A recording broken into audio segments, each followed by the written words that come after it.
यार 11th class का accounts जैसे तैसे हुआ। अब देखते हैं कि हमें 12th के अकाउंट्स में क्या पढ़ना है। मैंने सुना है कि 12th के अकाउंट्स का सिलेबस मेनली 3 पार्ट में डिवाइडेड है: partnership account, company accounts and NPO accounts. Exactly मैंने भी यही सुना है, लेकिन मेरे दिल में एक डाउट है। कैसा डाउट? 11th क्लास में हमने जर्नल एंट्री सीखी, उनको लेजर में पोस्ट करना सीखा, ईयर एंड पे ट्रायल बैलेंस बनाना सीखा, ट्रेडिंग प्रॉफिट एंड लॉस बनाना सीखा, बैलेंस शीट बनानी सीखी। ये सारा काम हमने सोल प्रोप्राइटरशिप के लिए सीखा। अब मुझे ऐसा लगता है कि अगर पार्टनरशिप हो या कंपनी हो तो उसके लिए अकाउंटिंग के नियम क्या चेंज हो जाएंगे या सेम रहेंगे? तुम्हारा डाउट बिल्कुल करेक्ट है। मुझे भी लगता है कि अकाउंटिंग के नियम चेंज नहीं होंगे। जो नियम हमने 11th क्लास में सीखे सोल प्रोप्राइटर के लिए, वही पार्टनरशिप में और वही कंपनी में चलेंगे। तुम्हारे हिसाब से अगर सारे नियम सेम चलेंगे तो फिर हमें 12th क्लास के कोर्स में सीखना क्या है? मैं भी कंफ्यूज हो गई। अगर गुड्स खरीदने की एंट्री नहीं बदलेगी, एक्सपेंस की एंट्री नहीं बदलेगी, गुड्स को सेल करने की एंट्री नहीं बदलेगी, तो पार्टनरशिप और कंपनी में हम नया क्या सीखेंगे? मैं भी कुछ कहना चाहता हूँ। ये अकाउंट्स का सब्जेक्ट बना ही क्यों? तू तो चुप ही रहे।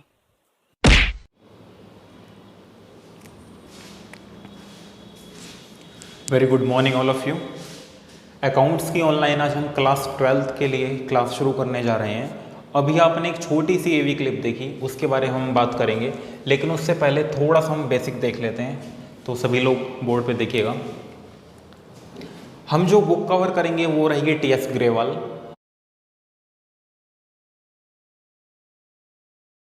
और ये कोई क्रैश कोर्स नहीं होने वाला है। हम 100% कवरेज रखेंगे। Year 2020-21 lockdown. अप्रोच जो हमारी पढ़ने की रहेगी एक बार समझ लेते हैं। हम पढ़ेंगे प्रैक्टिकल अप्रोच से। प्रैक्टिकल अप्रोच मीन्स कि जिस तरह से इंडस्ट्री में काम होता है प्रैक्टिकली।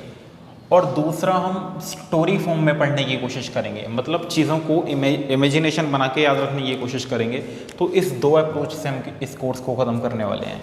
क्वेरीज़ के लिए आप नंबर नोट कर सकते हैं। कोई भी क्वेश्चंस, कोई भी आपकी सब्जेक्ट से रिलेटेड क्वेरी होती है तो आप इस नंबर पे कॉल या व्हाट्सअप कर सकते हैं।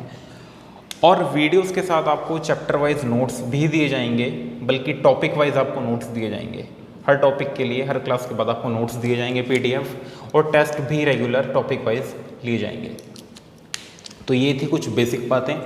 अब स्टार्ट करते हैं। जो पहली प्रॉब्लम अभी हमने ऑडियो वीडियो क्लिप में देखी स्टूडेंट्स को आती है, तो पहले हम ये क्लियर करते हैं कि 12th के कोर्स में हमें बेसिकली क्या पढ़ना है, हमारा कोर्स क्या बताना चाहता है। तो स्टार्ट करते हैं।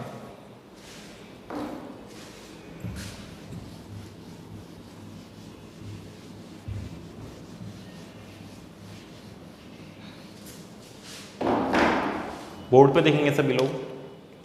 सबसे पहले हम देखते हैं कि 11th और 12th के कोर्स में बेसिकली क्या रियल डिफरेंस है और 12th के अंदर हमें क्या पढ़ना है। आप सब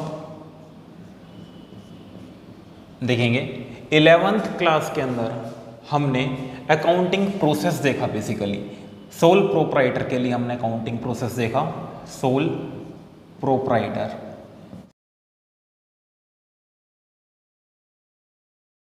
सोल प्रोप्राइटर का हिंदी में मतलब है 1 पर्सन। मतलब एक पर्सन अगर कोई भी बिजनेस चलाता है तो उसकी अकाउंटिंग का क्या प्रोसेस होता है। हमने देखा कि सबसे पहले हम जर्नल एंट्रीज करते हैं, उनको लेजर में पोस्टिंग की जाती है, और साल के लास्ट वाले दिन 31 मार्च को फाइनेंशियल ईयर के एंड में हम एक ट्रायल बैलेंस बनाते हैं। सभी लोग देखेंगे। और ट्रायल बैलेंस की हेल्प से हम ट्रेडिंग P&L प्लस अपनी बैलेंस शीट प्रिपेयर करते हैं। ये काम पूरा साल चलता है। पूरे साल हम जर्नल एंट्री करते हैं, पूरा साल उनको लेजर में पोस्टिंग करते हैं, और साल के लास्ट वाले दिन, last day of the year, हम ट्रायल बैलेंस बनाते हैं, और लास्ट डे पर हम ट्रेडिंग P&L बनाते हैं। ये हमने 11th में सीखा। इसके साथ हमने कुछ अदर चैप्टर्स भी सीखे, जैसे कि depreciation, rectification of errors, BPBR, ETC। ये सब हमने 11th में सीखा। अब 12th के कोर्स में बेसिकली हमारा 3 पार्ट्स में डिवाइडेड है। 12th का जो पूरा कोर्स है वो 3 पार्ट में डिवाइड है आपका।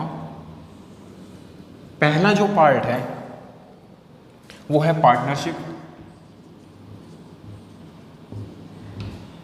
Partnership accounts.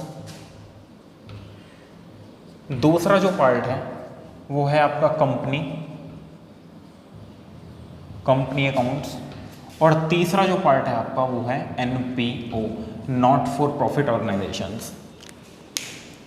इस कैटेगरी में हम अपने 12th के पूरे कोर्स को बांट सकते हैं, partnership accounts, company accounts and NPO। अब सबसे पहले ये समझते हैं कि पार्टनरशिप अकाउंट में हमें सीखना क्या है।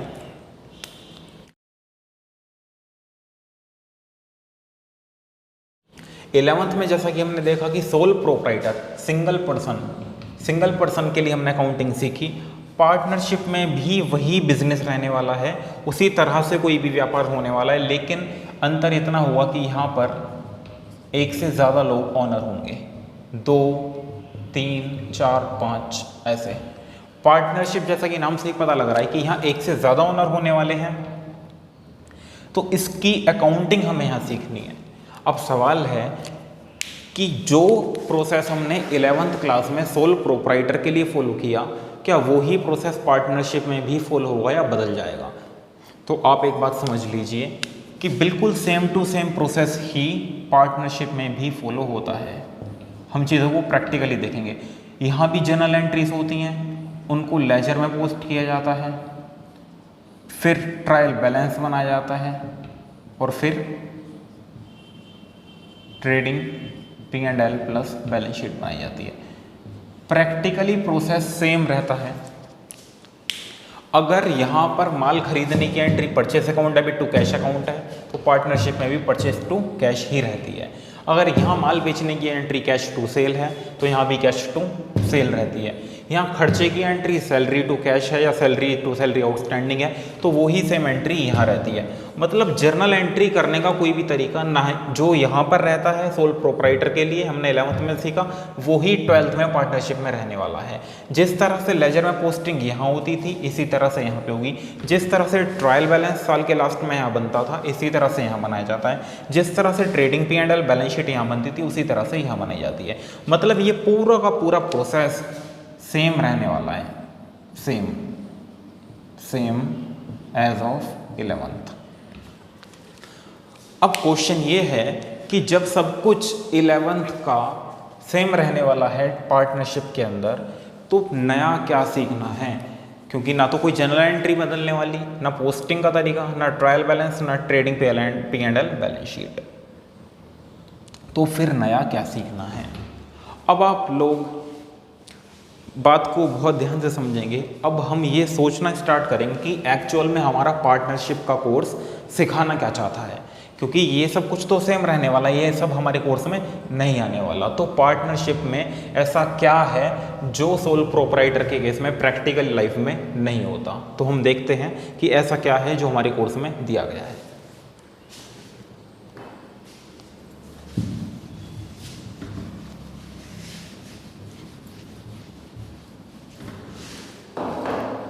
ध्यान से देखेंगे आप लोग।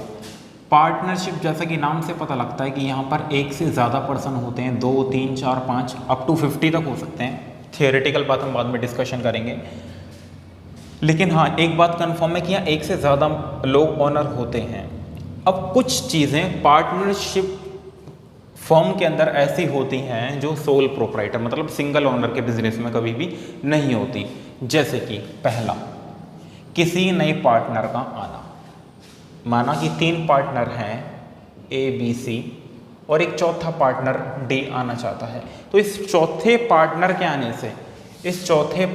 आने से अकाउंटिंग पे क्या फ़र्क पड़ेगा। मतलब इस चौथे पार्टनर के आने की फर्म में एडमिशन लेने की अकाउंटिंग कैसे होगी वो हमें सीखनी है 12th के पार्टनरशिप में।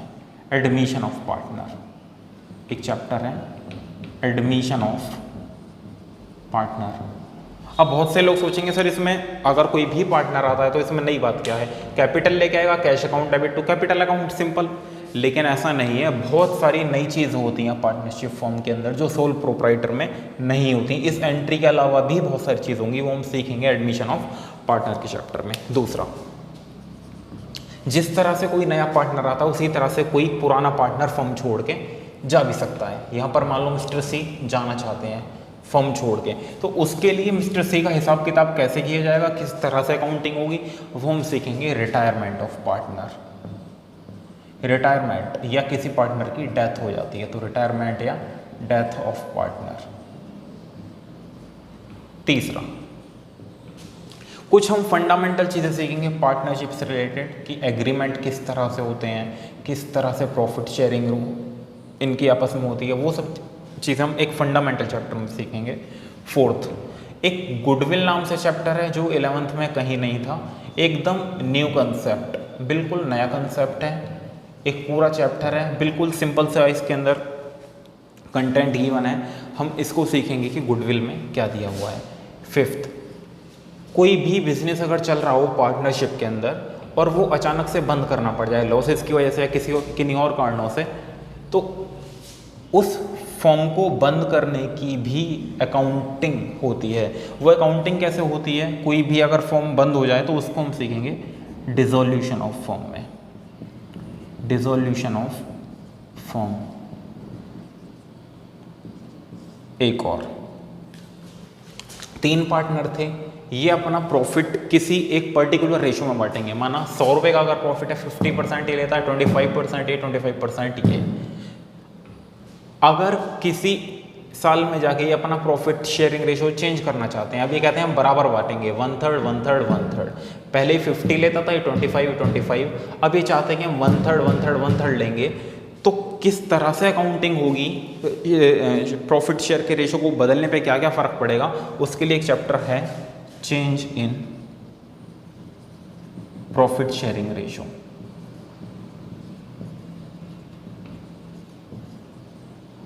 एक बार ध्यान से आप लोग देख लें, ये सारे के सारे यहाँ पे चैप्टर हैं 12th क्लास में पार्टनरशिप के कोर्स में।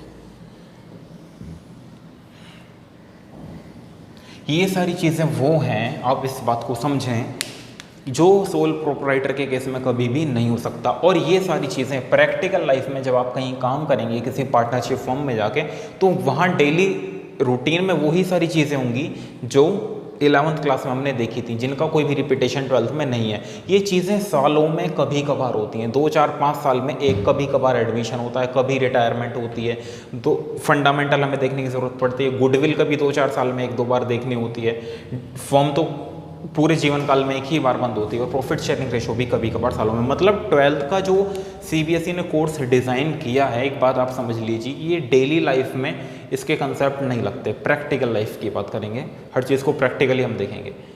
ये कभी कभार सालों में अकाउंटिंग ऐसी करने की ज़रूरत होती है, स्पेशल तरह की अकाउंटिंग है जो आपको 12th में सीखनी है। एक बार आप चाहें तो नोट कर सकते हैं, सारे आपके चैप्टर हैं, एक बार आप देख सकते हैं।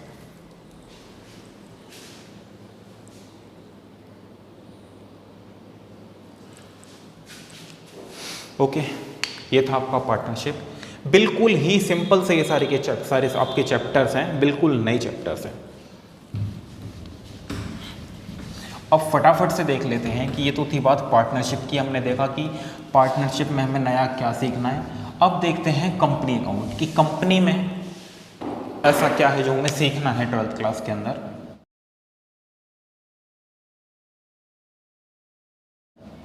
CBSE हमें क्या सिखाना चाहता है। देखो भाई, कंपनी अकाउंट्स के अंदर आप एक बात समझ लीजिए, 11th में हमने सोल प्रोप्राइटर की अकाउंटिंग पढ़ी। सोल प्रोप्राइटर मैंने पहले भी बताया, सिंगल पर्सन, जहाँ एक बंदा ओनर होता है। 12th में पार्टनरशिप और कंपनी हमें पढ़ने हैं, पार्टनरशिप के खाते, कंपनी के खाते। पार्टनरशिप में कम से कम 2 लोग और ज़्यादा से ज़्यादा 50 लोग हो सकते हैं, 2 3 4 5 7 8 9 ऐसे लोग हो सकते हैं। कंपनी में आप समझ लीजिए, कंपनी में भी सेम व्यापार होता है। मतलब जो सोल प्रोप्राइटर में जिस तरह से व्यापार होता है, उसी तरह से पार्टनरशिप फर्म में कोई भी व्यापार होता है, उसी तरह से कंपनी में व्यापार होता है, कोई भी फर्क नहीं होता। कंपनी में भी वही प्रोसेस फॉलो होता है, जर्नल एंट्री होती है, लेजर में पोस्टिंग होती है, ट्रायल बैलेंसेस बनते हैं, P&L अकाउंट बनता है, ट्रेडिंग P&L, और बैलेंस शीट बनती है। कंपनी में भी कोई फ़र्क नहीं होता, सब कुछ सेम होता है। मतलब सोल प्रोप्राइटर में भी जो चीज़ें डेली रूटीन में होती हैं वो ही पार्टनरशिप में होती हैं और वही कंपनी में होती हैं। लेकिन कंपनी में कुछ ऐसी चीज़ें होती हैं जो ना तो 11th के सोल प्रोप्राइटर में होती थी ना 12th के पार्टनरशिप में होती हैं। कंपनी में कुछ अलग से भी चीज़ें होती हैं, देखते हैं।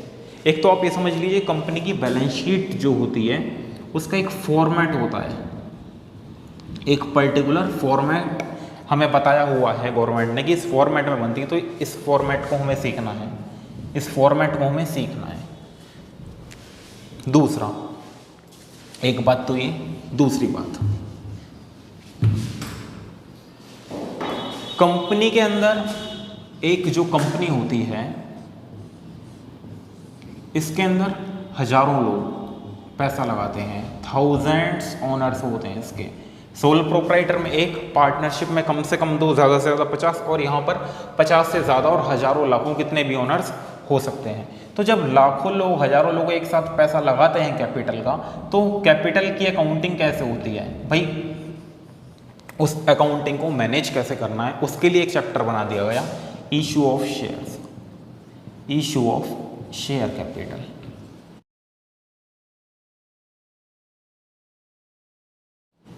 कि जब हजारों लोग एक साथ पैसा लगाएंगे तो किस तरह से अकाउंटिंग होगी। दूसरा, एक चैप्टर में बनाया गया डिबेंचर का। कंपनी के पास ये पावर होती है कि वो बैंक से लोन तो ले ही सकती है, साथ में लोगों से भी पैसा ले सकती है लोन का। तो कंपनी जब बैंक से नहीं लोगों से पैसा लेती है, क्योंकि अगर कंपनी बैंक से लोन लेगी तो सिंपल सी एक जनरल एंट्री होगी, bank account debit to loan account. लेकिन जब कंपनी लोगों से पैसा लेती है ब्याज पर, तो उसके लिए एक अलग से अकाउंटिंग होती है, issue and redemption of debentures.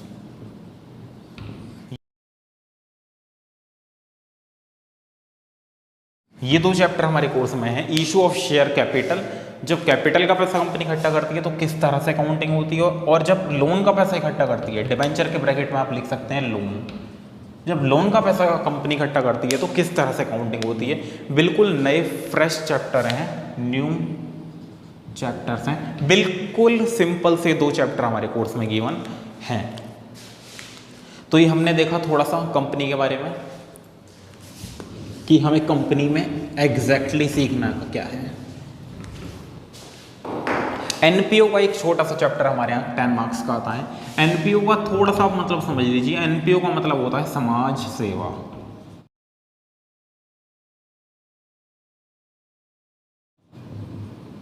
समाज सेवा, सोशल वेलफेयर। एनपीओ क्या होते हैं, ऐसी संस्थाएं जो समाज सेवा के उद्देश्य से काम करती हैं, जैसे कि लाइब्रेरी, चैरिटेबल ट्रस्ट, कुछ ऐसे हॉस्पिटल जहाँ पर फ्री में इलाज होता है। तो इनकी अकाउंट, इनको सरकार कुछ सहायता देती है, कुछ ग्रांट देती है, समय समय पे कुछ ना कुछ हेल्प इनकी करती रहती है। तो गवर्नमेंट जब इनकी हेल्प करती है तो उसकी अकाउंटिंग कैसे होती है, बिल्कुल नई चीज़ है जो हमने 12th में सीखनी है।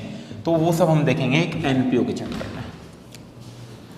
तो बेसिकली ये हमारे कोर्स का स्ट्रक्चर रहने वाला है। अभी कुछ चीज़ें पार्ट बी में भी बचती हैं जो 20 मार्क्स हमारे कवर करता है, analysis of financial statement, cash flow statement, उसके बारे में हम धीरे धीरे बात करेंगे, वो सब कंपनी में ही कवर होने वाला है। तो बेसिकली ये हमारे कोर्स का फॉर्मेट है। तो ये हमें सबसे पहले पता होना ज़रूरी है कि कोर्स हमारा एग्जैक्टली सिखाना क्या चाहता है, ताकि हम कंफ्यूज ना हो। एक छोटी सी एवी क्लिप है, आप देखिए कि दूसरी प्रॉब्लम क्या आती है, फिर इसके बारे में डिस्कशन हम लोग करते हैं। यार 11th और 12th के सिलेबस में डिफरेंस तो पता लग गया, ये भी पता लग गया कि 12th में हमें क्या पढ़ना है। लेकिन प्रॉब्लम ये है कि 11th क्लास में मैंने कुछ चैप्टर्स अच्छे से नहीं किए थे और ज़्यादातर चैप्टर मैंने अच्छे से नहीं किए थे। मेरा बेस बहुत कमज़ोर है।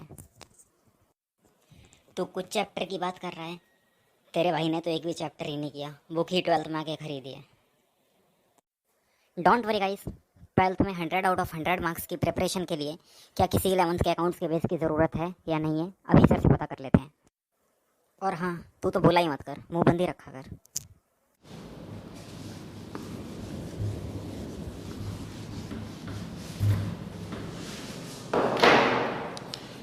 तो आपने क्लिप देखी, अब इसके बारे में हम बात कर लेते हैं।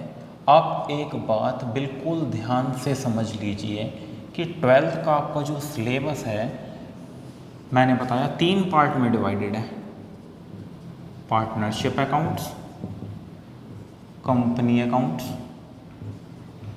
और एनपीओ। सर अब बिल्कुल ध्यान से आप बात सुनेंगे। पार्टनरशिप के अंदर बिल्कुल नई चीज़ें हमें सीखनी है। एडमिशन, रिटायरमेंट, डेथ, जो भी अकाउंटिंग सीखनी है बिल्कुल न्यू फ्रेश हमें सीखनी है।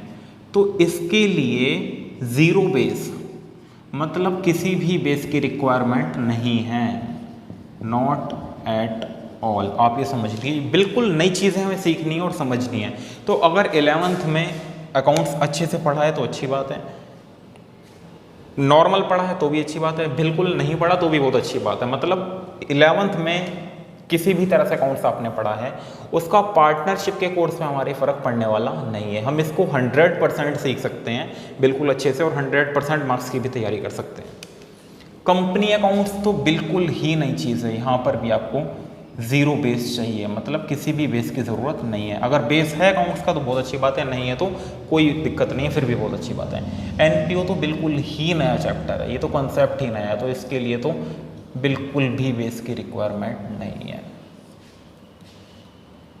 मतलब ध्यान से आप देखेंगे, जो तीनों हमारे मेजर पोर्शन है, अगर हम इनको कवर करना चाहते हैं 100%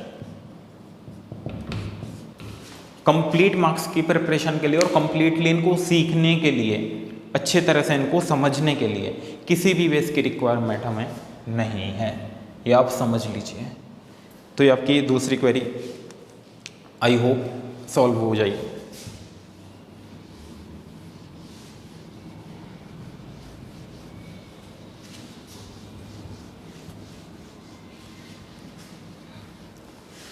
ये छोटा सा इंट्रोडक्शन था फर्स्ट क्लास में, जिससे आपको क्लियर हुआ कि सिलेबस क्या है और क्या हमें बेस की रिक्वायरमेंट है या नहीं है। ये दोनों आंसर आपको आई होप कुछ हद तक मिल गए होंगे। हम नेक्स्ट क्लास से, मैं आपको बता देता हूँ, अपना पहला चैप्टर फंडामेंटल, मतलब पहले हम पार्टनरशिप करेंगे, फिर कंपनी करेंगे और एनपीओ देखेंगे।